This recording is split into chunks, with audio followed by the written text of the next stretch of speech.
Elden Ring speedrunners have been breaking the game since launch, finding numerous glitches, skips and sequence breaks, such as wrong warping, horse flying using torrent, clever inbounds parkour, and using overpowered damage buffs and weapon combinations to speed up the runs a lot.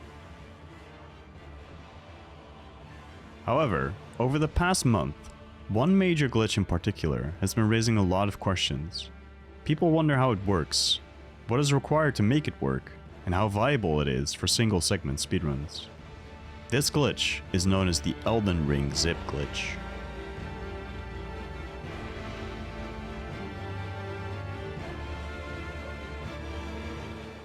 My name is Daravae. I'm one of the moderators for the Elden Ring speedrun leaderboard, and I've been heavily involved in testing the zip ever since it was discovered. In this video, I'll break down how zips in Elden Ring work, what we know about them so far, how they are influenced, some test data, and more, so please stick around. Hey!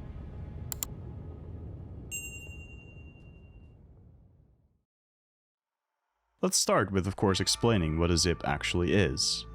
Without going too much into technical terms, a zip is a glitch in Elden Ring that allows players to traverse distance through very high velocity, effectively teleporting a player to new locations very quickly. It's one of the most powerful glitches in Elden Ring and allows for sequence breaking the game, as well as generally just skipping large portions of the game using it. Due to its impactfulness and inconsistency, which we'll talk about more later, zips are currently only allowed in just one official speedrun category, called any % unrestricted. So how do zips work? Zips can be created by aligning some part of the walking animation with blocking. The idle block animation loops, and during this happening, a zip can occur when some part of the walking animation is aligned with the moment the idle block animation loops. Basically, it happens when pressing walk at the correct moment after holding block. To get the best possible outcome, which means getting a long zip, first requires a player to have stable 16.6 millisecond frame times. To set up the actual zip, player then needs to hold block and walk, and after a window of 129 to 135 frames, press a movement key during a window of 4 to 10 frames, and release this on the 139th frame. The movement key needs to be input roughly when the blocking animation loops. Zips are not affected by armor, but weapons do have an impact, but are split between two-handed blocking and one-handed blocking with shield. Using different weapons from the same type doesn't have an impact. Besides stable frame times, the distance gained from zips can vary greatly depending on a few factors. Zip distance, for one, depends on the time passed between when you started blocking and the zip itself. More time equals shorter distance. It can also depend on the type of geometry the players zip off or zip into. For example, zipping from flat ground straight forward without any collision blocking the player, its distance and speed is usually almost exactly the same. However, zipping off certain slopes can greatly increase the distance gained from a zip. We believe this is simply caused by the way the player bounces off that geometry, and certain shapes of the geometry either adding more elevation or more speed to the zips. A lot of zips can even cause players to fly in the opposite direction, which again has to do with the shape of the geometry sending the player backwards. So what about its dependency on system performance and its overall inconsistency? As of right now, zips are indeed very inconsistent for a lot of players.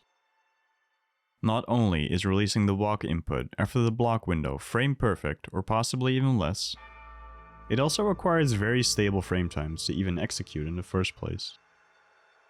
From the community's testing, zips basically don't work below 60 FPS, as it may be more difficult to align the inputs correctly with the idle block loops. It may be possible to randomly hit a timing window on an arbitrary framerate value that could cause a zip to work, but replicating this would be more inconsistent than doing so with stable frame times.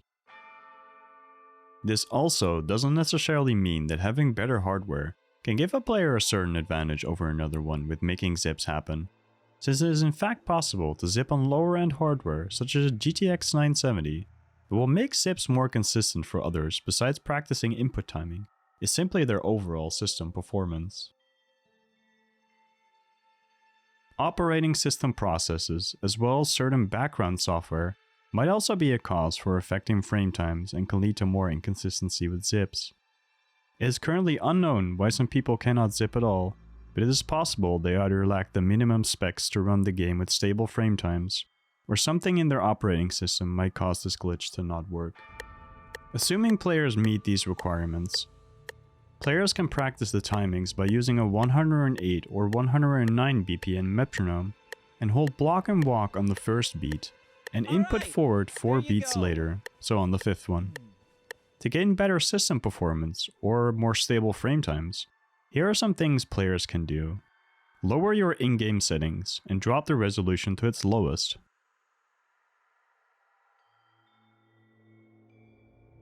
Close any open background software and disable hardware acceleration in programs that use these. If possible, crank down your game settings even lower using your GPU software. Look down before zipping, so less is being rendered on screen. Alternatively, you can zip by using backwards instead of forwards, and input backwards when you're facing a wall.